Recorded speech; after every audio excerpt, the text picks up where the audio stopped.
Welcome to రావు గారి ఇల్లు. నేను రెగ్యులర్గా చేసే మటన్ కర్రీ వెరైటీలో ఇది కూడా ఒకటండి. కంద వేసి చేశాను. చాలా చాలా బాగుందండి కూర. కంద ఆరోగ్యానికి చాలా మంచిదండి. అందుకే కంద ఎక్కువగా దొరికే సీజన్లో వారానికి ఒకసారైనా ఈ వెజ్ వండుతాను. ఇక మనం చేయబోయే స్పైసీ రెసిపీ సంగతి చూద్దాం. చూడండి, ఇది 1/2 కిలో మటన్, అంతే మొత్తంలో కంద కూడా తీసుకున్నాను. కందను శుభ్రంగా కడిగి ఇలా క్యూబ్స్లా కట్ చేసి 2-3 సార్లు ఉప్పు నీటిలో వేసి కడగాలి. నేను కూడా కంద ముక్కలు శుభ్రంగా కడిగి ఉప్పు నీటిలో వేసాను. కందను ఇలా నీళ్ళలో వేయకపోతే రంగు మారిపోతుందండి. చూడండి, కర్రీ కోసం ఒక మీడియం సైజు ఉల్లిపాయ, 4 పచ్చిమిర్చి, కొద్దిగా కొత్తిమీర ఇలా కట్ చేసుకోవాలి. 1 టీ స్పూన్ కారం, రుచికి సరిపడా ఉప్పు, 1/2 టీ స్పూన్ పసుపు, 1 టీ స్పూన్ అల్లం వెల్లుల్లి ముద్ద, 3 లవంగాలు, 2 యాలకులు, చిన్న దాల్చిన చెక్క, 1 టీ స్పూను ధనియాల పొడి, 1/2 టీ స్పూన్ గసగసాలు తీసుకోవాలి. మసాలాలన్నింటినీ ముద్ద చేసుకోవాలి.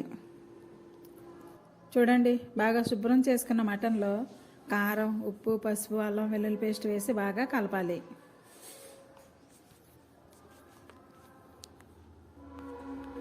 ఇప్పుడు స్టవ్ మీద బాండి పెట్టి 3 టేబుల్ స్పూన్ల నూనె వేయాలి.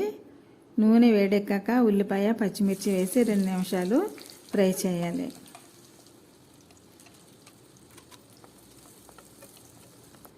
రెండు నిమిషాలు అయిందండి, ఉల్లిపాయలు బాగా వేగాయి.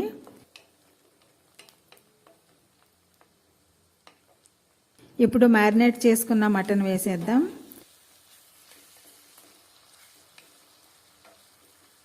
బాగా కలిపి 10 నిమిషాలు ఉడికించాలి.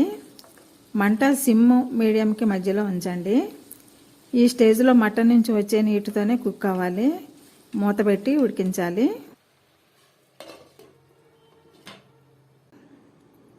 చూడండి, 10 నిమిషాలు అయింది. మటన్లో నీళ్ళన్నీ ఇంకిపోయాయి. ఇప్పుడు ముక్కలు మునిగే వరకు నీళ్లు పోద్దాం. మరో 15 నిమిషాలు తక్కువ మంట పైన ఉడికించాలి. చూడండి, 15 నిమిషాలు అయిందండి. ఇప్పుడు కంద ముక్కలు వేసి మరో 10 నిమిషాలు ఉడికించాలి. మీరు ముందుగానే 50% ఉడికించిన ముక్కలనైనా కూరలో వేయచ్చు.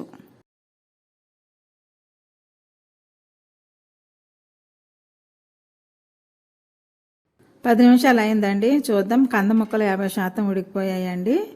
ఇప్పుడు మనం ముద్ద చేసుకున్న మసాలా కలిపి మరో 10 నిమిషాలు ఉడికిస్తే కర్రీ అయిపోయినట్లేనండి.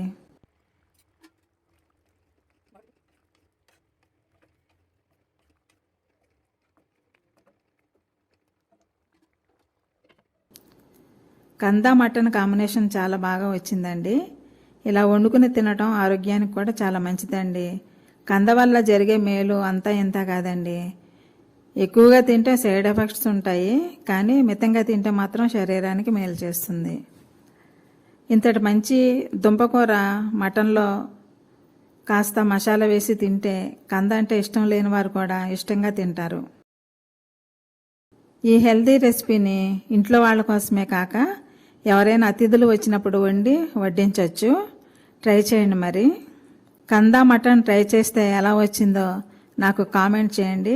ఈ వీడియో లైక్ చేయండి, షేర్ చేయండి, నా ఛానల్ సబ్స్క్రైబ్ చేసుకోండి. మరిన్ని మంచి రెసిపీస్ కోసం రావు గారి ఇల్లు ఛానల్ ఫాలో అవ్వండి. Thank you for watching my channel.